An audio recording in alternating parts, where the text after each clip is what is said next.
कक्षा 8 की आपकी जो पुरानी पुस्तक है उसकी जो प्रश्नावली 9.1 है। अब उसके हम फर्स्ट वाले क्वेश्चन को इसमें सॉल्व करते हैं। इसमें लिखा है कि निम्नलिखित व्यंजकों में से प्रत्येक के पदों एवं गुणांकों को पहचानिए। यानी यहाँ पर जो आपको यहाँ पर कुछ आपके अलजेब्रिक एक्सप्रेशन जो यहाँ पर दिए गए हैं उनमें से आपको टर्म्स अलग अलग करने हैं और साथ में उन टर्म्स के जो कॉफिशिएंट हैं उनको बताना है। तो देखो, ये हम कक्षा 7वीं में भी इसके बारे में थोड़ा बहुत पढ़ चुके हैं। इसके फर्स्ट वाले क्वेश्चन के फर्स्ट पार्ट को इसमें देखते हैं। इसमें क्या लिखा है, 5xyz² माइनस 3zy। इसमें आपको क्या करना, देखो यहाँ पर दो पद हैं, एक तो ये पहला रहा, ये दूसरा रहा, दो टर्म्स हैं इसमें। हमने दोनों टर्मों को क्या किया, ये हमारा क्वेश्चन था, हमने दोनों टर्मों को यहाँ पर लिख लिया है। अब क्योंकि हम जानते हैं कि आगे जो संख्या होती है हमारी, जो उसके साथ गुणा में उन तीनों चीज़ों के साथ ABCD XYZ जो भी लिखा है उसके साथ जो चीज़ गुणा में होती है वही आपकी गुणांक कहलाती है। तो यहाँ पर कौन है गुणा में, यानी मल्टीप्लाई में कौन है, 5, तो 5 हमारा गुणांक कहलाएगा। यहाँ पर ZY के साथ कौन है, -3 गुणा में है, तो यहाँ पर जो गुणांक यानी कॉफिशिएंट है वो हमारा -3 हो जाएगा। इसी प्रकार से इसका जो सेकंड पार्ट है उसमें लिखा है 1 + x + x², यानी 1 + x + x² है। अब इसमें कितने पद हैं, इसमें अगर हम पदों को देखें तो 1 2 3 3 पद हैं इसमें। ये पहला रहा, ये दूसरा रहा, ये तीसरा, ये त्रिपदी है आपका, ठीक है कि नहीं, ठीक है। चलिए, तो पहले वाले को अगर देखें तो वो तो स्वयं एक संख्या है, तो उसका जो कॉफिशिएंट है वो स्वयं हो जाएगा 1 x। दूसरा वाला जो पद था वो प्लस का x था, हमने प्लस का x लिखा। उसके आगे क्या है, कुछ नहीं है, यानी 1 माना जाता है, तो इसका जो कॉफिशिएंट होगा वो 1 होगा।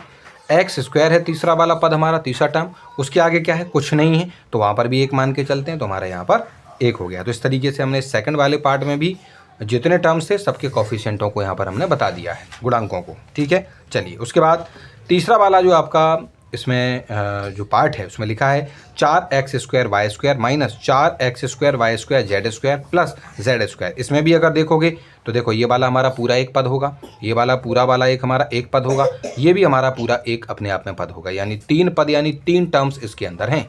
तो फर्स्ट टर्म में क्या लिखा है, फर्स्ट टर्म में लिखा है 4x² बराबर। अब देखो, क्योंकि इसमें x² और y² के साथ जो संख्या है गुणा में वो है 4, इसीलिए इस पूरे के पूरे टर्म का, इस पूरे के पूरे पद का जो गुणांक यानी कॉफिशिएंट होगा वो 4 होगा, ठीक है। चलिए, उसके बाद दूसरा वाला जो पद है -4x² y² z², उसको जब हम लिखेंगे यहाँ पर पूरा, प्लस नहीं लिखेंगे, पूरा लिखना पड़ता है, माइनस है इसलिए माइनस लगाना ही पड़ेगा।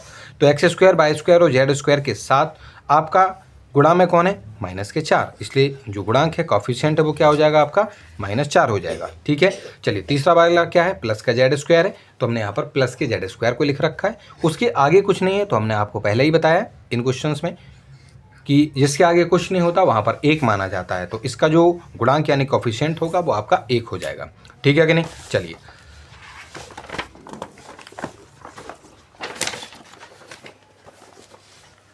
इसका अब यहाँ पे हमारा ये देखो, यहाँ पर हमने फोर्थ इसमें नहीं करवाया, फिर भी हम आपको इसमें बता देते हैं। जैसे यहाँ लिखा 3 माइनस के PQ प्लस के QR और माइनस के RP। चलो, इसको नहीं करवाया, मैं यहाँ पर आपको अलग से यहाँ पर समझा देता हूँ। क्या लिखा है, इसका जो थर्ड वाला पार्ट है उस थर्ड वाले पार्ट में लिखा है 3 माइनस PQ और प्लस के QR और माइनस के RP। तो देखो, अगर हम ये कहें कि पद, यानी कि इसमें टर्म, यहाँ लिख लेंगे हम टर्म्स को, और यहाँ पर गुणांक, इसको इंग्लिश में कहते हैं कॉफिशिएंट, ठीक है कि नहीं, कॉफिशिएंट इनको कहते हैं। तो यहाँ क्या करेंगे, फर्स्ट वाला टर्म जब हम लिखेंगे यहाँ पे 3, तो क्योंकि ये खुद एक संख्या है तो उसका गुणांक खुद ही यही हो जाएगा 3। दूसरा क्या, पूरा -PQ आपको लिखना होता है, ऐसा नहीं कि केवल आप PQ लिख लेंगे, -PQ है तो -PQ लिखिए। अब क्योंकि PQ ABCD वाली चीज़ें हैं, उसके आगे कुछ नहीं है, यानी माइनस है तो माइनस का 1 यहाँ होगा। अगर प्लस होता तो हम प्लस का 1 मानते, ठीक। फिर लिखा है प्लस का QR, तो प्लस का QR लिख देंगे हम। उसके आगे कुछ नहीं है, तो हमारा ये जो है जो कॉफिशिएंट होगा यानी गुणांक +1 हो जाएगा। फिर है माइनस के RP, तो आपको माइनस के RP ही लिखने होंगे, और यहाँ पर आपको -1 यहाँ पर लिख देना है। चलिए, तो इस तरीके से इस थर्ड वाला, सॉरी ये थर्ड नहीं है आपका, फोर्थ था, ये फोर्थ वाला पार्ट था आपका। तो इस फोर्थ वाले पार्ट को आपने इस प्रकार से इसमें सॉल्व कर लिया। बकाया इसमें लिखा है फिफ्थ वाला पार्ट आपको यहाँ पर दिया गया है, क्या है देखिए, x/2 + y/2 - xy, यानी x/2 + y/2 - xy। अब इसमें क्या है, इसमें भी कॉफिशिएंट हमें निकालना है।